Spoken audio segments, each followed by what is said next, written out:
From Fox 8 Sports, this is the Overtime Podcast. From the Saints facility in Metairie, this is the Fox 8 Overtime Podcast. That is Sean Fazan. I'm Vasilios. Sean, it's a blistering day outside here in Metairie, and it was hard equally as hard as on the players as it was on us. So, what stood out to you today? Well, there was a lot that stood out to me today. First off, like, share, rate, review on the YouTube channel, wherever you get your podcasts.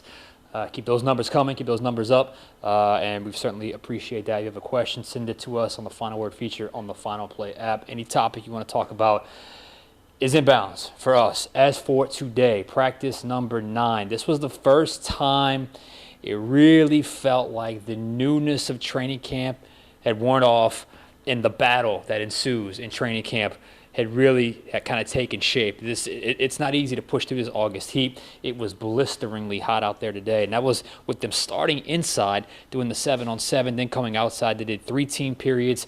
They did red zone, which is obviously pretty competitive. Plus, they were in full pads, and it looked like on some of the running plays, they were bringing guys to the ground. It wasn't just that simple kind of pop and just keep them upright. No, they were going down to the ground on a few of those running plays. So overall, it was a tough practice, and you talk about some of the guys that missed. Brian Brzee and Demario Davis both had calf issues. Dennis Allen said it was nothing serious. We'll see how that goes. But again, soft tissue, heat, that sort of thing. Yep. Benjamin, this is a tough break. According to Dennis Allen, ruptured his Achilles. So if that is indeed the case, you're talking about a situation where he's out for the season at a room where, they're going to take a hit in a couple of weeks, which we'll get to in a few minutes with Alvin Kamara. But on the field, they did some red zone work. I thought Jake Haener had another nice day, another nice finish, back-to-back touchdown throws to Lucas Krull, who was quietly having a really good camp. Yeah. The young player out of Pittsburgh had back-to-back touchdowns. But the rookie, Haener, threw an interception to Hugo Amadi, and he had another touchdown pass to close out the day to Lynn Bowden. So it was one of those days where you couldn't take out the element because it was just so there. And that was such a storyline as we watched the ebb and flow of practice. Veteran day off or scheduled day off for Trevor Penning and Cesar Ruiz. Landon Young got first-team reps at left tackle. James Hurst kicked inside. Marcus May had a veteran day off as well. So keeping that recap quick because, again, we're getting into training camp. This is where, you kind of turn that corner of, okay, we're the excitement of the new wave of training camp is worn off, and now you're in the trenches here. Now you're in the thick of everything. It felt Still like got some ways to go before you get to a preseason game, and a couple, I guess, would be a little over a week, but you still got some work to do before you get to that. So all in all, it was a tough workout out here at Saints camp. Absolutely, and I mean, I saw that early portion inside, which was definitely more bearable than the outside portion.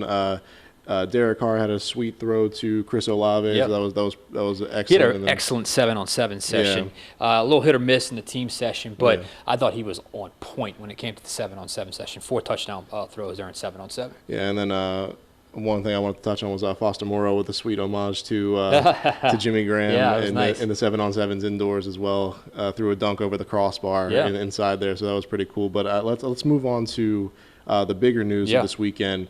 Alvin Kamara getting a 3-game suspension from the league, and I mean, is that as long a suspension as you thought it was going to be? I think Alvin and the organization. I think this is a good deal for them. Honestly, I really felt like 3 games, you take that first 3 games of the season, so they're not going through any appeal process to drag it out any longer, and you don't know when it's going to happen. No, you know when it's going to happen. Now you can prepare. And Alvin Kamara talked for a while on Friday, and you could just see in his body language, Alvin has a fun personality, and last year this weighed on him. You could tell because he just wasn't the same body language-wise and energy-wise, but man, it was like the weight had been lifted off of his shoulders. He was very contrite. He was very open about how wrong he was in terms of what happened in Las Vegas, and that was certainly good to see. It was the first time he really opened up about it, which I think helped as well, just kind of in that the therapeutic phase of just getting over everything and moving on and closing the door. Look, this is just a guess on my part. I don't think it hurt him to go to Roger Goodell and talk about his situation. I know there was some talk about it was a different protocol, and maybe that helped in terms of the process of NFLPA getting involved, filing appeals, all that stuff. You went straight to the source. The punishment came down, and now I think organizationally they can now exhale and know, okay, now we got a plan for the first 3 games without Alvin Kamara. It will not be easy. No one can do what he does. But I do think it was important to get that settled, and now everyone can move on. You can certainly feel the relief from really everyone involved, because this had really been hanging over them for quite some time. So I think it was all in all a good day for the Saints. And moving forward, do you think you can rely on Jamal Williams and Kendrick Miller to kind of carry the load? I think that's a good question, because I think you're going to have to. I think Jamal Williams becomes the main running back for the first 3 games of the season. And look, if you watch Kendrick Miller, who's had a really good camp, although he had a fumble today and had to leave briefly but came back, he's really catching the ball out of the backfield. And he's got some quickness. He's got some good field vision. So they're going to rely on those 2 guys. We'll see who the third running back's going to be. With Benjamin being out, they may end up signing a guy. I guess we'll never know. I guess we'll find out at some point. So, yeah, it's going to be interesting to see.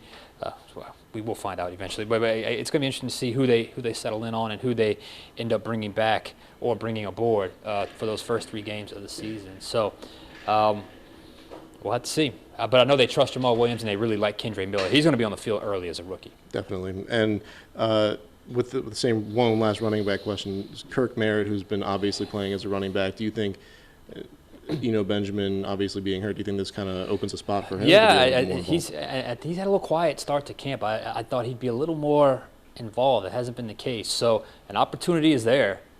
He needs to take advantage. I think the Saints like his ability to catch the football. They like his ability to run the football. So he's got an opportunity ahead of him. He's just got to take full advantage of it. And, of course, our last big storyline of the weekend, Cam Jordan signed a 2-year extension, and they were very excited about this. I remember, you guys were talking about it in the group chat. Yeah. But what do you think of a 2-year extension for Cam Jordan? Man? I just think it's really cool that he is going to start and finish his career in New Orleans, something Ricky Jackson couldn't do, Morton Anderson couldn't do. I mean, Drew even started his career in San Diego. Drew couldn't do. He can say he's on the Mount Rushmore. I mean, when it's all said and done, he will arguably be the best Saints defensive player in franchise history. And he can say he did all in black and gold. Other guy like Willie Roaf, I mean, he didn't finish his career in New Orleans, and he was obviously a great player for this franchise. So I think it's really cool, well-deserved, fair value, 2 years, $27 million, a lot of guaranteed money for a defensive player at that age. But he's been productive. He's been available. And he's been kind of everything they want in terms of on the field and off the field. So, all in all, good vibes for Cam Jordan. Excellent. And any last thoughts from camp today? It's hot. We Stay keep hydrated. Going with the Saints Training Camp 2023. We'll move on to practice number 10 on Sunday. Be sure to like, share, rate, review, subscribe to the YouTube channel, all that good stuff, so we can keep these things coming out for you guys. So it's been a good start to camp, but you can start to feel it's starting to get tough for the players and coaches. Well said, brother. All right, for Sean Fazan, I'm Vasilios. This has been the Fox at Overtime podcast. We'll catch you guys next time.